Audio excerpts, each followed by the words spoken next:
The ways in which Diwali is celebrated all over the country is by an offering of the choicest and best vegetarian food to the gods.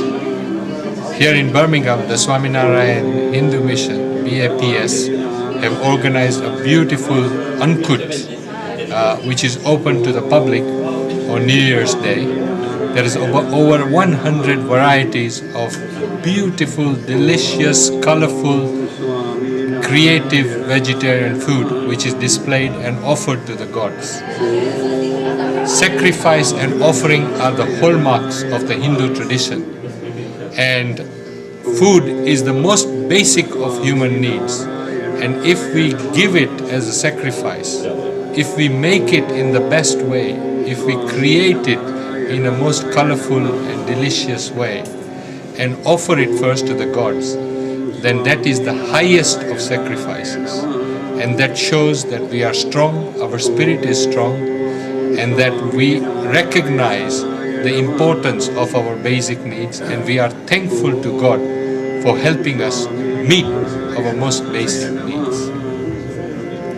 As a vegetarian, I still often get asked the question, what do you eat?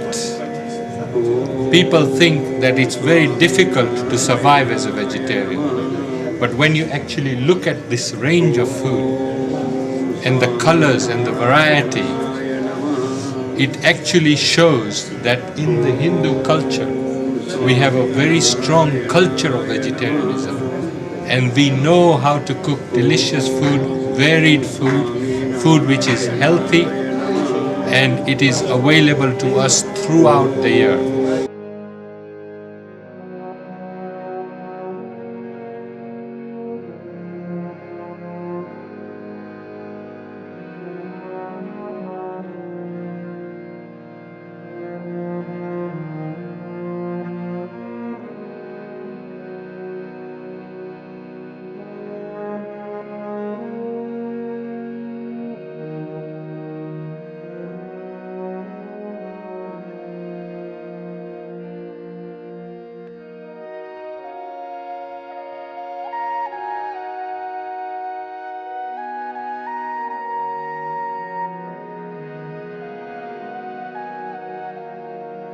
Organize such a beautiful Annakut festival, and to bring those beautiful artists, young artists, to make the rangoli, to train the children, to guide the visitors, is a mammoth task. And remember, this is busy England.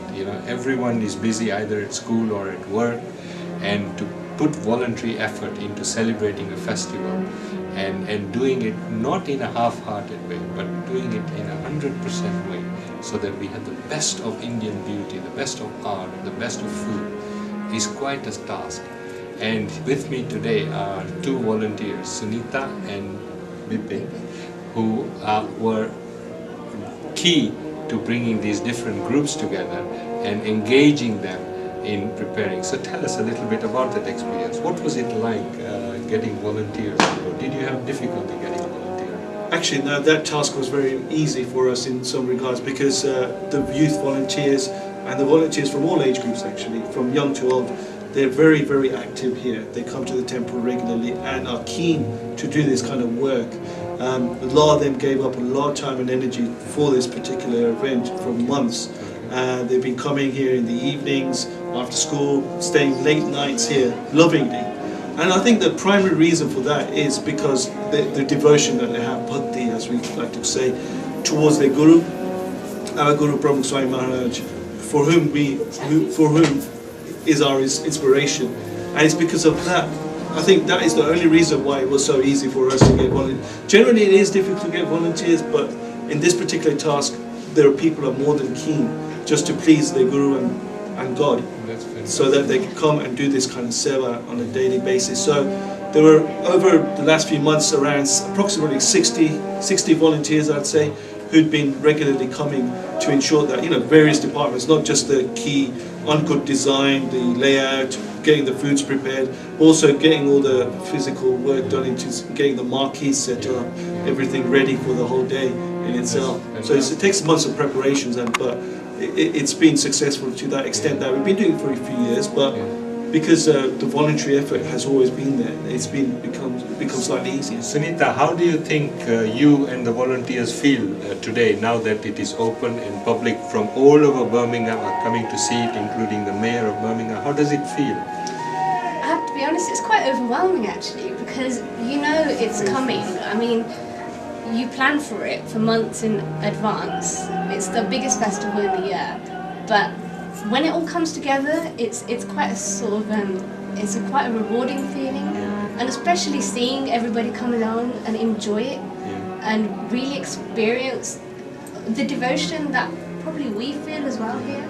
So when they experience it, we feel happy as well. So it's a lovely experience. Yeah, Sunita, there is a big concern today about young people in Britain and how they are so kind of pulled in so many different sides, and they are very stressed, and as a result quite often they don't have a focus, they can't concentrate. I mean, here is you working yourself and bringing lots of young people together. How does faith help young people today?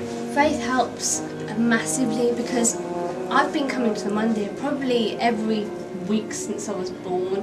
We also come most evenings as well, and that's because of our parents.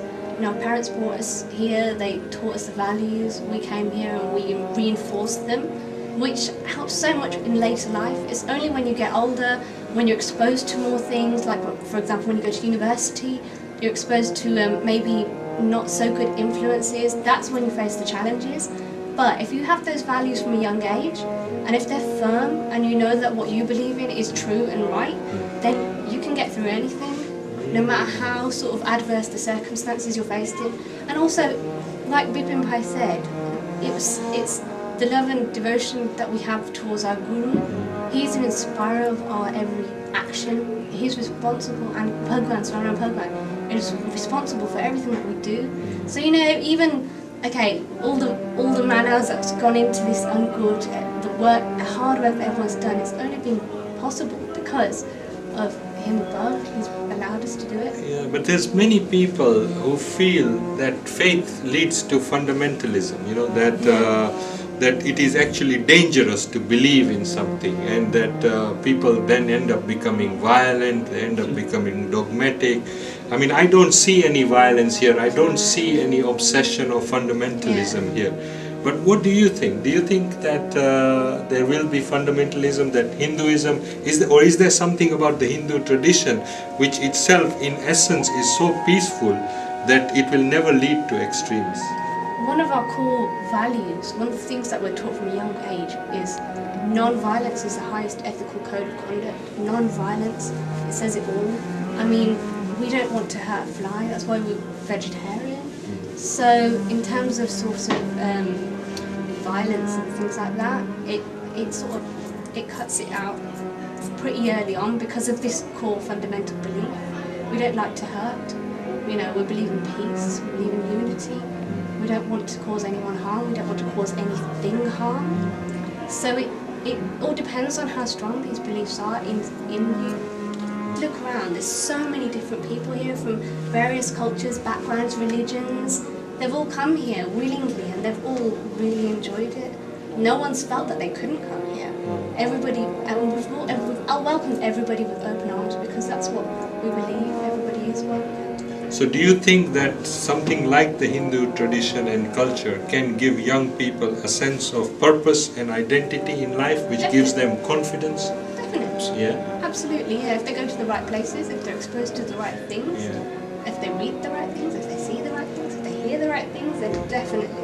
And what about a festival like this, that if they do the festival in the right spirit, they apply the handbrake on their life, that actually helps them recharge and reinvigorate, so that when they face the new year, they have a big burst of energy and enterprise about them, and they believe positively in themselves. Do you think your volunteers are going to go forward with that kind of feeling? Yeah, I do.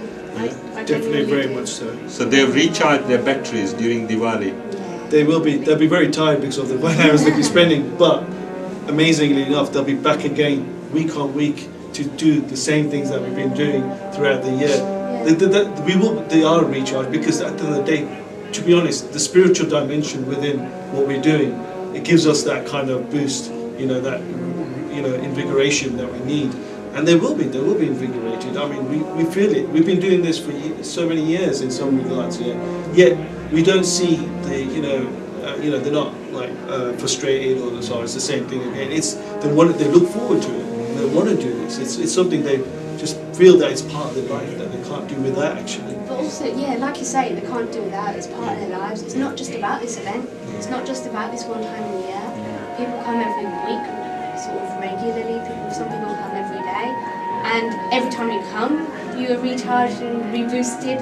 So it's not because all the about one. the Prime Minister is talking about a big society and about an increase in volunteering and how that we can all come together and help the government and the country. But what I see in evidence here is you're already doing it. You're not waiting for government to tell you what to do. You're already doing it. You're building a good society. You're building a big society, and you're building a very inclusive society which is open to everyone. Where you're willing to share what you know, share what you have, and actually bring people together. So perhaps the message for Diwali is for the Prime Minister to come and look at the Hindu community and in action, and to be able to come and talk to the young people and the children, and to learn from how we are weaving this big society, and how the formula that we are applying can be translated to the rest of Britain, or at least made understandable and available to the rest of Britain to help heal our society, our broken Britain. Absolutely. Thank you. Thank you very much. Thank you.